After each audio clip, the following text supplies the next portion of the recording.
আমরা গর্বিত নন্দীগ্রামবাসী হিসেবে যে অপারেশন সিঁদুর, যারা বনের সিঁদুর মুছিয়েছিল সেই সমস্ত জিহাদিদের নাম নিশান ভারতীয় এয়ারফোর্স এবং আর্মি 100 কিলোমিটার ভিতরে ঢুকে আজকে বুঝিয়ে দিয়েছে হিন্দুস্তান ঝুঁকেগা নেই। তাই আজকের দিনে শ্রীকৃষ্ণের কাছে প্রার্থনা করব, যারা আত্মবলিদান দিলেন দেশ ও মাতৃকার জন্য, তাদের বিদেহী আত্মা যেন অমরত্ব পান। একদিকে জানকীনাথ মন্দির, তার পাশে গীতা মন্দির, ওটাও সেজে উঠছে। ওখানেও 2 দফার কাজ আমি করতে পেরেছি আমার এই পিরিয়ডে, তার আগে কিছু করেছি, আরো কিছু কাজ বাকি আছে, সে কাজও সম্পূর্ণ হবে এবং আমরা সবাই মিলে করব।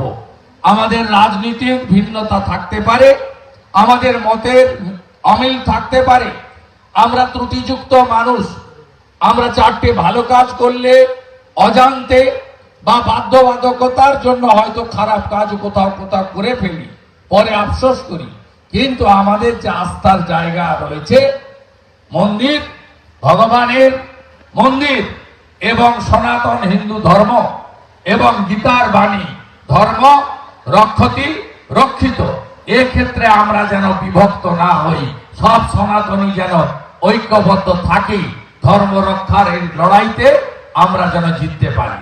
আপনারা ইতিমধ্যে জেনেছেন সোনাচূড়াতে আমরা সেখানে ভগবান রামচন্দ্রের একটি ভব্য মন্দিরের রামনবমীর দিন শিলান্যাস করেছি। তার প্রাথমিক কাজও ইতিমধ্যে শুরু হয়ে গেছে। সেখানেও একটি অত্যন্ত দৃষ্টিনন্দন মহতি আস্থার জায়গা তৈরি হবে এবং আমাদের নন্দীগ্রামে এখনো পর্যন্ত প্রায় 50-এর কাছাকাছি মন্দিরে আমরা মাইকের সেট, ভজন কীর্তনের জন্য সিসিটিভি এবং অন্যান্য উপকরণ দিয়েছি।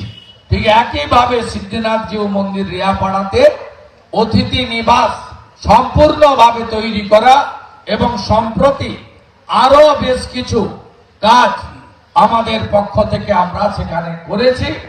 একইভাবে সোনাচূড়ার সিংহবাহিনী মন্দির থেকে শুরু করে সর্বত্র নন্দীগ্রামের পবিত্র স্থানগুলি, সেগুলোকে সাজিয়ে তোলা, সনাতনী হিন্দুদের ধর্মচারণের ব্যবস্থা করা এবং ভগবানের নাম কীর্তন সংকীর্তনের মধ্য দিয়ে নিজেদের মধ্যে যে আনন্দ, নিজেদের যে পবিত্র কর্ম আমরা করতে পারি, তার জন্য আপনাদের সেবক শুভেন্দু অধিকারী আপনাদের জন্য ছিল, আছে, ভবিষ্যতেও থাকবে।